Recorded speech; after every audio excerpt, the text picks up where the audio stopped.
est-ce on va revenir sur que signifie la repentance pour nous et comment peut-elle nous aider à grandir? Oui, Mireille, merci encore pour cette émission. Vous savez, nous nous sentons valorisés lorsque nous parvenons à contribuer à la croissance de la foi des fidèles du peuple de Dieu, ceux qui se sont tournés vers Dieu, parce que les temps sont très mauvais. Et comme Paul le disait à Timothée, dans les derniers temps, les gens seront ci, seront ça, et cela va rendre les temps mauvais. Aujourd'hui, les hommes qui s'engagent vis-à-vis du Seigneur dans leur foi ont besoin d'être encouragés. Et c'est la raison pour laquelle nous nous sentons utiles, nous nous sentons privilégiés de contribuer à notre manière à l'édification de leur foi.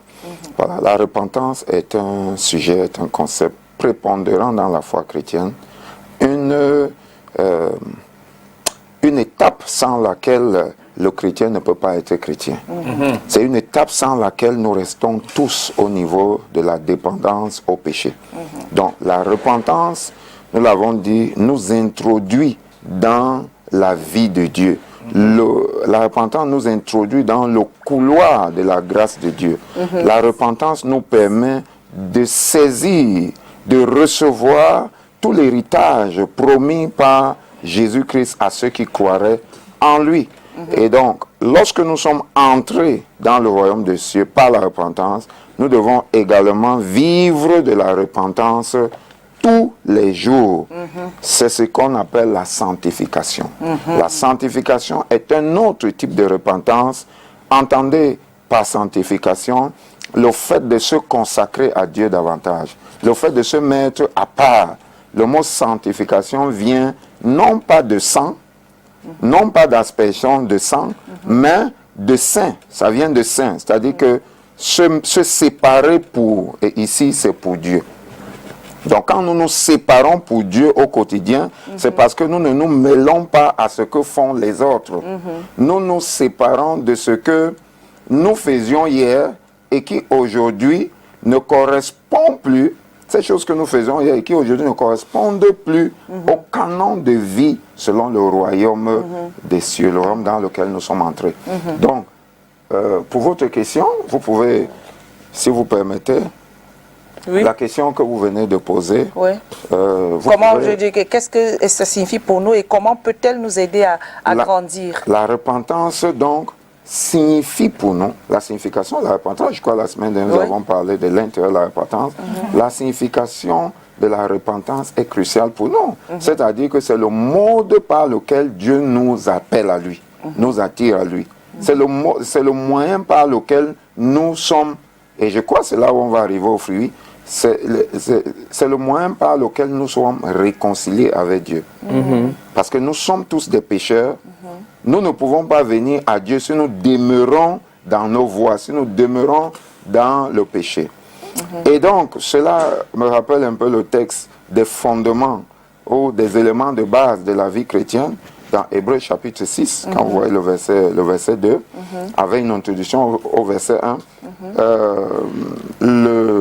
L'auteur, le livre est souvent attribué à l'apôtre Paul, mais l'auteur dit qu'il y a des choses élémentaires, ou alors les choses de base qui font la foi chrétienne. La première des choses qu'il cite, c'est, souvenez-vous, je pense qu'on a fait cette émission ici il y a 2 ou 3 ans, c'est le renoncement aux œuvres mortes. En réalité, c'est ça la repentance. Le fait de renoncer aux œuvres mortes, renoncer à tout ce qui produit la mort. Donc, voyez-vous, lorsqu'on abandonne ces choses qui apportent la mort et que nous allions vers Dieu, nous voyons que nous changeons de statut, nous changeons d'identité. Donc, l'importance de la repentance, c'est ça. La repentance nous amène à changer d'identité. Voilà. Elle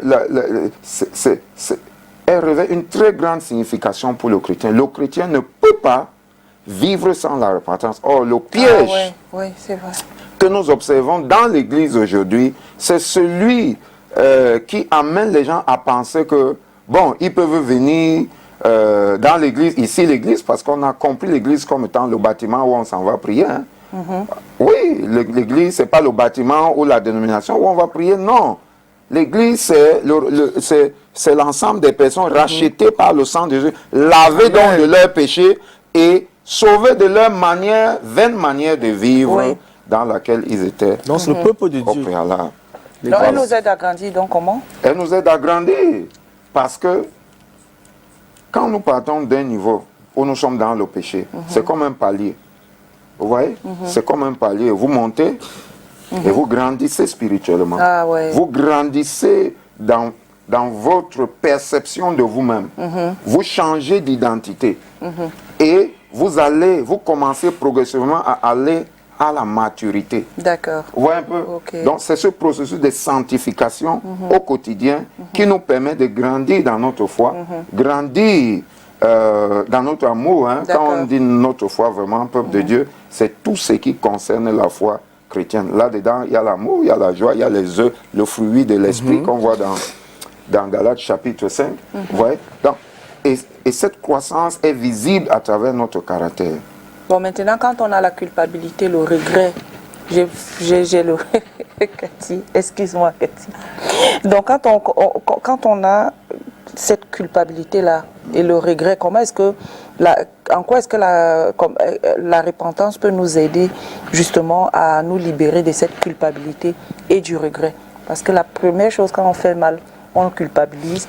Et après, on a les regrets maintenant.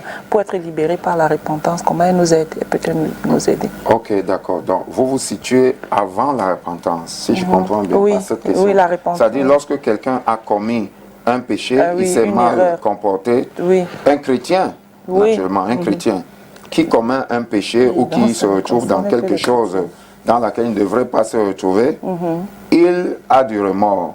Il regrette, il se culpabilise. La repentance l'aide à partir de ce niveau pour le niveau où il a la paix du cœur. En fait, on allait en arriver au niveau des fruits de la repentance. Parce que quand on se repent authentiquement, quand on va vers Dieu, n'oubliez pas, on a dit la dernière fois que dans les étapes de la repentance, il y a un moment où on doit avoir du remords. On doit faire un état des lieux. On se rend compte que non, la condition dans laquelle on est nous amène inexorablement à la destruction. Alors on prend la décision de retourner vers Dieu. Et quand on décide de retourner vers Dieu, on a encore du remords pour ce qu'on a fait. Quand on lui demande pardon, on pleure même parce qu'on reconnaît que ce qu'on a fait est mal. Sans cette étape-là où on est un peu comme, si vous me permettez, mortifié dans notre chair, il est difficile de ne pas retourner encore vers les mêmes choses. Vous voyez, on ne parle pas des larmes de crocodile. Hein. Je vous ai trouvé en train de parler d'une situation où un esprit, je ne sais pas, peut dominer quelqu'un et tout et tout. Il y a des cas où quelqu'un fait des choses parce qu'il est agi. Il est dominé par un esprit qui a pris corps en lui ou en ses ancêtres et qui a toujours dominé dans la famille. En général, c'est lorsqu'il y a vraiment des alliances ancestrales très solides. Vous avez des gens qui font des choses, après ils se rendent compte que bon, il vient de tabasser sa femme, voilà, il ne l'a pas voulu, il demande pardon, après, demain soir, il refait la même chose, demain matin, il refait la même chose. Non, là, on identifie ça comme étant un lien maléfique. Et là, il faut briser. Une repentance simple ne suffit pas. Il faut briser cette dépendance par une délivrance. D'accord. No, Reverend, how can you know if you've repented? How do you know if you've actually repented? You will know if you've actually repented from your heart. Okay. Repentance comes from right motivation. So when you are repenting, there are two people to whom you can never lie. Is God and you, yourself. One can never lie to God. I can never lie to myself. True. Okay. It's true, I can be doing some things thinking that I'm doing right, but I'm lying to myself. You know, in our way of thinking. So repentance, when you repent, you know that you have repented according to the state of your heart. Is your heart at peace with God and with yourself. That's why we are teaching on repentance. She was talking about guilty or yeah. guilty. Guilt. Yes, guilt. Somebody after repentance can continue feeling guilt Guilty. in his heart. Why? Because the devil is throwing arrows of guilt on him. So every believer that has authentically repented have to fight against guilt in his heart. Because that's why the Bible is asking us not to do, there are these sins that we call big sins or major sins. Okay? There are sins that affect not only your environment but affect you yourself. There are things you will never wipe out of your mind. It is very difficult to wipe them out of your mind. Okay. Yes, very difficult. Somebody, a man or a lady that has lost his virginity will never forget the first man or the first lady in his life. But whereas if it is the husband, as God has planned it, you will never forget your husband. You are there with him. But while you will be with your wife or with your husband, you will be thinking of that first man or that first lady. That is the work of the strength of our mind. That's why there are some sins that the Bible advises us to put aside, to get rid of them, because they affect our body and they destroy our mental health. Yes, they destroy our mental health. And if we are not careful, the devil will be using these things to destroy our faith. So you can repent, and then the devil will still come with guilt, and you have to deal with that guilt. Okay. Now another question, Kavino, please. Pardon. Yeah, another question I want to ask: like, can one repent repeatedly on the same, maybe the same sin, the same act? Can we repent on the same, like? It is not repentance. See, what if you're doing it unconsciously, like you're not really conscious of what you're doing, but you see yourself doing the same thing and you... Yes. See, repentance, let us redefine repentance. I'm not saying it to like judge people. Yeah. I just want to explain. There's a matter of understanding here. Somebody can ask for forgiveness, but has not gotten to repent. Repent, okay. Because repentance is turning away from that habit, changing your behavior, changing the way you were doing yesterday, doing them differently. That is repentance. So repentance will be the day that that person will be doing things differently. Okay. That's the right repentance. I don't know if you are getting me. Yeah, I got it. So most of the Christian, most of the Christian, they think that once they have sinned, maybe they have seen that, okay, this sin that I've just committed, or that I committed 1 year ago or 2 years or whatever, is not good. Let me ask for forgiveness. Asking for forgiveness is not repentance. Saying, oh God, please pardon, forgive me, is not repentance. Repentance is turning away, abandoning what you are doing. See, God is good. God has dealt with the issue of sin. So, because Christ has bore our sin and our iniquities, whenever we go to God to ask Him for forgiveness, and we are sincere, God will forgive us. Remember, He says in Matthew chapter 6 verse 14 that we have to forgive to our neighbors their trespasses. If we don't, our Heavenly Father will not also forgive us. Okay? So, and Peter, he told Peter, what have he told to Peter? He told Peter that, see, because Peter asked him, how many times should I forgive my brother or my neighbor. Okay, and Jesus told him that as much as he will come back to you to ask for forgiveness, forgive him. Voilà. Okay. That is forgiveness. It is not repentance. Le pardon est différent de la repentance. Repentance is different for forgiveness. It's a step forward. Because look at that person, that brother of Peter that comes to ask for forgiveness 75 or 77 times 7. Or let's say at the fullness of his, anytime he sins, he will come back. He will come back and ask for forgiveness. Okay? Anytime he hurts him, he will come back. Do you know that when Christ is saying that, he is aiming at our hearts being clean, being ready to forgive the other one. But that person that is coming and asking for forgiveness to his brother Peter, he has to repent. Repent, okay. So that he will not be coming and coming and coming again. and coming and coming. Okay. Okay? In fact, I even believe that when Jesus was saying it, it was not for the first, for the only one sin. It was not only for that sin. Somebody can come for this, for that, for the other one, and you have to forgive the person.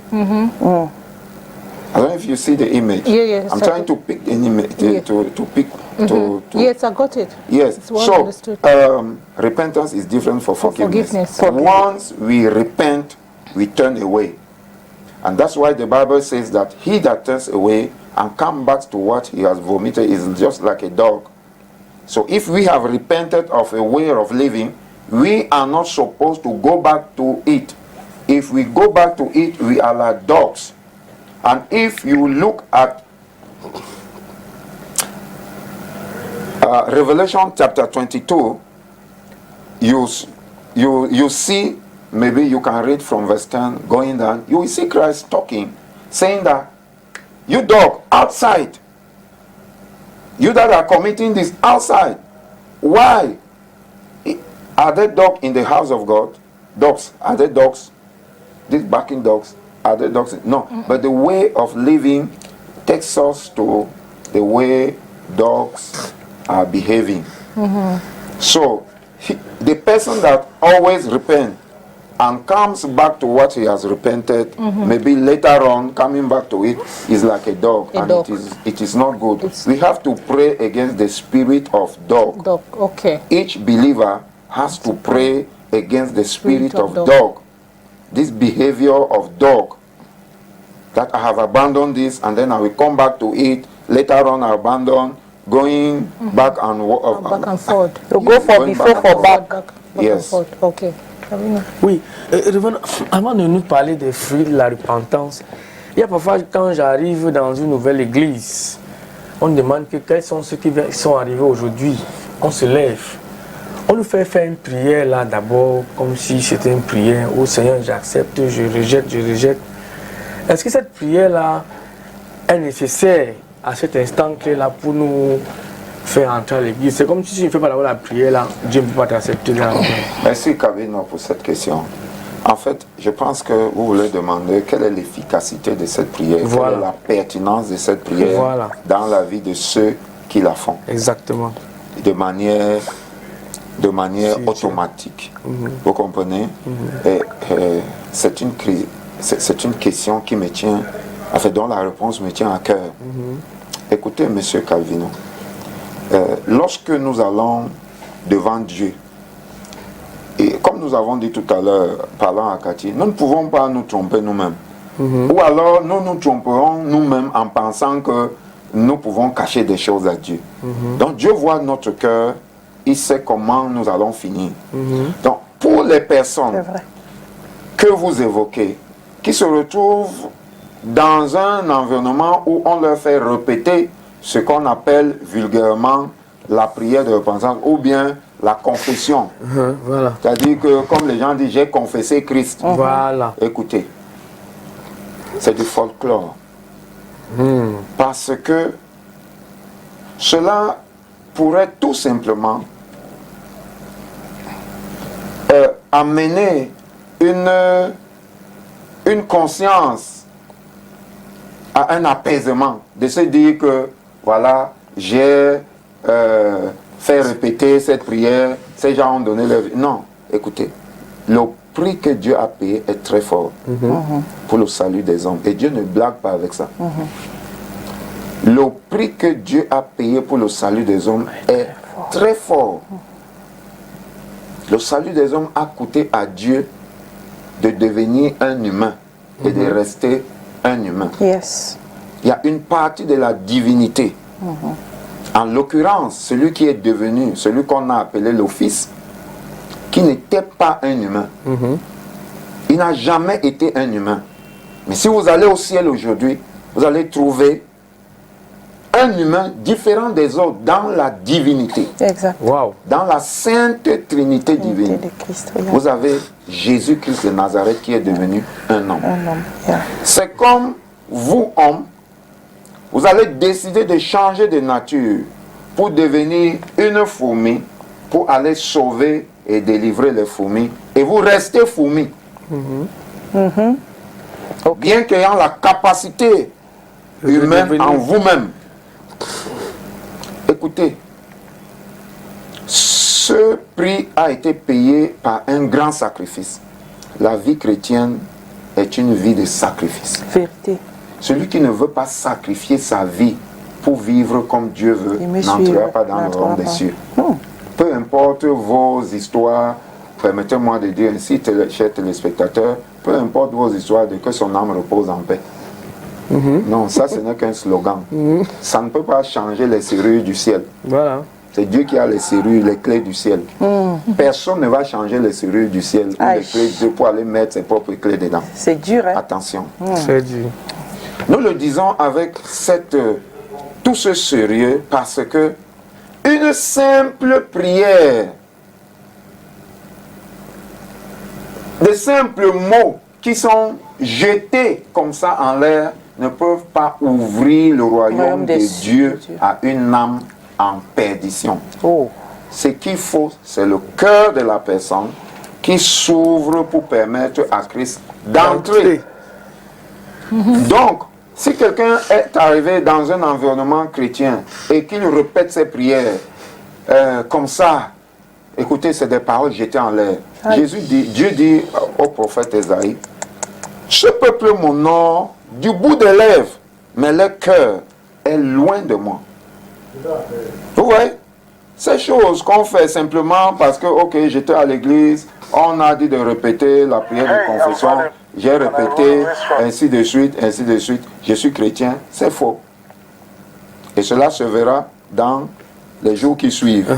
Parce que la personne va rentrer comme un poulet, une poule sur laquelle on a versé de l'eau. Elle va secouer l'eau et va retourner faire quelque chose. Comme le canard. Vous comprenez? Oui. Est-ce que, écoutez, vous ne pouvez pas laver le porc si le porc n'a pas décidé de se laver. Hein? En tout cas. C'est clair. Retrouvons d'abord le Vox Pop, retrouvons le Vox Pop et puis on revient pour la suite de nos échanges. Le Vox Pop est porté sur la question des fruits de la repentance. À toutes. Thierry Honte. En tant que chrétien, pour moi, le fruit de la repentance, c'est d'abord recevoir les récompenses du Seigneur. Et les récompenses là peuvent être diversifiées. On peut avoir les récompenses sur le travail, on peut avoir également les récompenses, que ce soit des personnes, des autres personnes, des tierces. Parce que par exemple, vous vous retrouvez, lorsque vous vous repentez, et que vous, auparavant, vous étiez une personne de mauvaise foi, vous pouvez vous retrouver en train d'être conseillé, en train d'être mieux édifié ou en train d'être mieux entretenu par des personnes qui sont de votre entourage.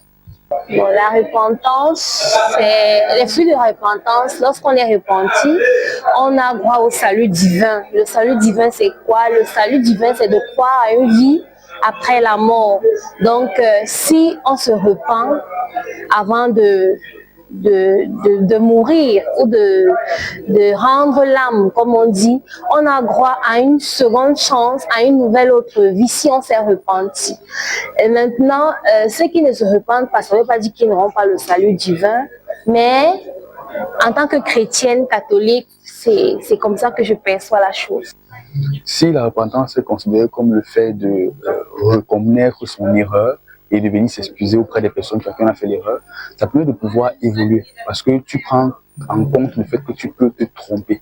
Et si tu es capable d'accepter tes difficultés, d'accepter tes limites, c'est plus facile pour toi d'évoluer et de vraiment pouvoir voir le monde de façon beaucoup plus claire, beaucoup plus intéressante. Donc je pense que ce repentir à un moment donné est obligatoire pour pouvoir continuer à monter sur l'escalier de l'évolution. Pour moi, le fruit de la repentance, il y a d'abord la paix du cœur. Donc, quand tu te repens, tu trouves d'abord ta paix intérieure. Ensuite, tu peux espérer aller au paradis après. Donc, c'est ça, pour moi, c'est ça le fruit de la repentance. Le fruit de la repentance, c'est la joie, la paix du cœur, l'ouverture aux opportunités et la sagesse, l'association, la sociabilité avec la société, avec ses semblables, et le service, l'entraide et l'amour. Donc, je pense que pour moi, ce sont les fruits de la repentance, la paix du cœur. Nous verrons après ceci. Chacun a donné sa part de réponse sur les fruits de la repentance. La paix du cœur revient de plus en plus dans les réponses. Oui, mais avant d'aborder la paix du cœur, je voudrais évoquer quelque chose que j'ai entendu dans le Vox Pop. Reconnaître sa faute et aller demander pardon vers celui qu'on a offensé, ce n'est pas cela la repentance. D'accord. Ça, c'est la procédure du pardon. Je vous ai dit qu'on a écrit un livre sur le pardon. Oui. Par la grâce de Dieu, lorsqu'il sortira, vous serez invité. D'accord. Et donc, à l'intérieur, nous parlons justement de la procédure pour pardonner et la procédure pour recevoir le pardon. D'accord. Okay. Ce sont des choses capitales. Donc, la repentance vient lorsque une personne qui allait demander pardon ici ne commet pas à nouveau le forfait qui l'a amené à venir vous demander pardon. Je prends un exemple. Okay. Si vous m'avez prêté de l'argent et que j'ai bouffé cet argent, comme on dit vulgairement au quartier, c'est-à-dire je ne vous l'ai pas restitué, et 2 années sont passées, et je viens vous demander pardon sans vous restituer cet argent, je suis en faute. La repentance voudrait que je vous rembourse cet argent. Et je me répands. Et que je ne le fasse plus. C'est-à-dire que si jamais vous me prêtez encore de l'argent, que je ne le bloque pas. D'accord. Voilà la repentance. Écoutez, c'est quelque chose de capital. La compréhension de la repentance nous introduit tout droit dans la vie de Dieu. Voilà pourquoi nous parlons des fruits de la repentance. Lorsque nous nous repentons, je réponds donc à votre question, le tout premier fruit, c'est le fruit de la paix avec Dieu. Quand nous nous repentons, c'est-à-dire quand nous changeons d'attitude, de comportement, de manière de vivre, nous avons d'abord la paix avec Dieu. Nous sommes réconciliés avec Dieu. Parce que c'est Dieu qui nous a mis sur la terre. C'est Dieu qui conduit notre vie en tant que chrétien. Vous voyez un peu? Et donc la deuxième étape, le deuxième fruit, pardon, si vous voulez, le deuxième fruit, c'est que nous avons la paix intérieure. Je le disais tantôt, nous devions y revenir, c'est ce qu'on appelle la paix du cœur. Lorsque vous avez la paix avec Dieu, vous avez la paix avec vous-même, la paix du cœur commence. Mais cela ne s'arrête pas là. Cela vient ensuite avec la paix dans votre environnement. Parce que vous ne pouvez pas avoir la paix avec Dieu et la paix avec vous-même. Si à côté de vous, Mireille, Cathy, il y a quelqu'un que vous avez offensé et que vous ne pardonnez pas, par exemple, ou bien quelqu'un qui vous a offensé et que vous ne le libérez pas, vous comprenez? Quelqu'un que vous avez offensé, pardon, vers qui vous n'allez pas demander pardon. J'en veux pour preuve. Dans les Saintes Écritures, lorsque Jésus-Christ parle justement du pardon, il dit que lorsque tu te rends compte, tu es dans l'église, tu vas donner ton offrande. L'offrande qui est un élément central dans le culte que nous offrons à Dieu. Lorsque tu vas donner ton offrande et que tu te souviens que ton frère a quelque chose contre toi. C'est pas que tu as quelque chose contre ton frère. C'est que ton frère a quelque chose contre toi. Il dit, laisse là ton offrande. Va d'abord. Vous imaginez? Va d'abord te réconcilier avec ton frère et ensuite viens donner ton offrande. Qu'est-ce que cela signifie? Cela signifie que Dieu aime la paix avec lui, mais la paix avec Dieu dépend de la paix que nous avons avec les autres. C'est très important. Ne vivons pas notre vie comme des wanted, comme on dit, comme des hors-la-loi dans la Bible, alors que nous sommes des chrétiens. C'est écrit, tout cela est écrit. Écoutez, qu'est-ce que Dieu demande? Quand vous lisez le livre d'Hébreux, chapitre 12, allez voir le verset 14. Rechercher la paix. Oui, quand vous lisez à partir du verset 12, vous avancez. Il dit de ne pas laisser en nous se développer une certaine racine d'amertume. Ok. D'accord? Quand il continue, il dit rechercher la paix et avec tous. Sans et la sanctification, sans laquelle nul ne verra Dieu. Cela signifie qu'il y a un lien étroit entre la paix et la sanctification. La paix est un élément central de la sanctification. Et la sanctification nous amène à la paix. Nous conduit à vivre dans la paix. Cela veut dire que je ne suis pas suffisamment sanctifié pour Dieu si j'ai une querelle avec Calvino que je n'ai pas réglée. Voyez-vous? D'accord. Écoutez, ce que nous disons, je vous assure, il y a des sujets dont nous parlons ici, mais ce sujet est celui qui vous fait entrer au ciel. C'est vrai.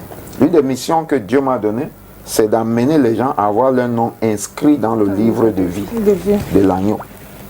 C'est-à-dire le service que je rends, les enseignements que je fais, bâtir les gens, c'est pour les amener à être insérés dans le royaume de Dieu, inscrits dans le royaume de Dieu et qu'ils y demeurent. Vous comprenez? Donc le sujet dont nous parlons, je vous assure, il est crucial pour le chrétien. Si nous remettons les choses à leur place en ce qui concerne la repentance, on aura moins de divisions dans l'église. Déjà, on aura moins de conflits, on aura moins de divisions dans les familles, dans l'église, on aura moins de frictions, on aura moins de cassures. Hein? Et donc, on aura moins de maladies. Parce que lorsque nous sommes dans un état de déchirement, nous sommes malades. Oui. Les familles sont malades. Nous-mêmes, nous sommes malades à l'intérieur de nous. Et des maladies physiques se multiplient. Vérité. On arrive même à la mort. Vérité. Et l'apôtre Paul, dans 1 Corinthiens chapitre 12, si vous lisez, lorsqu'il parle de la communion, à partir du verset 27, il dit qu'il y a des gens qui, dans l'église, parce que nous ne discernons pas le corps de Christ, il y en a qui sont malades, il y en a qui sont infirmes, et il y en a d'autres qui sont morts. C'est cela, discerner le corps de Christ, ce n'est pas d'abord que j'ai péché et que je demande pardon à Dieu. Non, il y a ça, c'est là où ça commence, mais il y a également la capacité de vivre en communion avec ses frères, les uns avec les autres, dans l'église. Exact. Lorsque cela est escamoté, notre salut est en danger. There's a message here. Someone is asking that what advice will you give to someone struggling to feel repentant or who feels distant from God? Struggling to feel repentant. Repentant, yes. To feel repentant. Okay. That's a very good question. We used to say that if you notice that you are unable to feel the way God wants you to feel, you cry to God. To God. For help. We were saying it last week, I think so, I remember. We were talking about the Christian life is a higher life. Christian life is not a normal life. If we want to live Christian life, we cannot live it on the natural scale of humanity. It is impossible. We won't be able to get there. So repentance is a spiritual thing. If then we want to repent and that we feel that in our humanity, we are not able to get to that step, we ask God to help us. Okay. That's why we said last time that grace, the grace of God is working with repentance. And repentance takes us to grow in grace, in the grace of God. Okay? So if I notice that I'm not feeling repentant, I have to cry to God. Oh Lord, my heart is hard. Come and help me. Break my heart. I need you to break my heart so that I will be able to repent. The people that are not feeling repentant are the people that have stony heart. Okay. Stony heart. That have been, you see it with Pharaoh. Their heart have been hardened. So there is this truth that if we don't want to get to that step, we have to be careful the way we take the word of God. If we push away the word of God, we push back the word of God, we scorn at it, we may end up being unrepentant. That is, our heart will be stony. We will have a hardened heart. Because of what? Because we have been pushing away the truth. We have been refusing to receive the grace of God. That's why I was quoting this text of Hebrew. There it is said, do not let anybody, do not let anybody put himself aside from the grace of God. Yeah. Malheureusement, nous arrivons au terme et c'était super intéressant. Il faut la chose à retenir, c'est de faire la différence entre le pardon et la repentance, parce que demander pardon est différent de se repentir. Le pardon, je m'en vais demander pardon à celui que j'ai offensé ou celui qui m'a offensé, et maintenant je me réponds, ça veut dire je me détourne totalement de ce mauvais côté de moi pour être une bonne personne. C'est ce que nous pouvons retenir en grosso modo. Et cela n'est pas possible sans la grâce de Dieu. Voilà. Sans le Saint-Esprit, cela n'est pas possible. N'y comptez même pas. En tout cas, merci révérend de nous avoir encore une fois de plus éclairé sur la question. Nous revenons pour le synthé. C'est le révérend Messina que nous avions ici dans cette émission The Rendez-vous. Nous avons été contents de le recevoir et surtout, vous avez pour tout accompagnement spirituel, il est disponible pour vous, les téléspectateurs de The Rendez-vous et ceux qui nous regardent un peu de partout. Vous pouvez lui envoyer des messages par WhatsApp, etc. Sinon, il est situé ici à Deido, à la rue Shanghai, voilà, après Kwafla. On le retrouvera certainement la semaine prochaine. Encore? Oui. Parce que la révérende je serai en séminaire le 17 juillet, un truc comme ça. D'accord. Par la grâce de Dieu. En tout cas, Cassie, tonton Calvino, nous c'est demain, non? On vous laisse... of the week. Ah ouais, le dernier jour de la semaine de ce rendez-vous. Best day of the week. Quand vendredi arrive, Cathy, toi là vraiment, on te répand. Prenez soin de vous, prenez soin de ceux qui sont autour de vous et restez surtout en compagnie des programmes de STV. Nous nous retrouvons demain quand il sera 10h. Dieu vous bénisse. Ciao.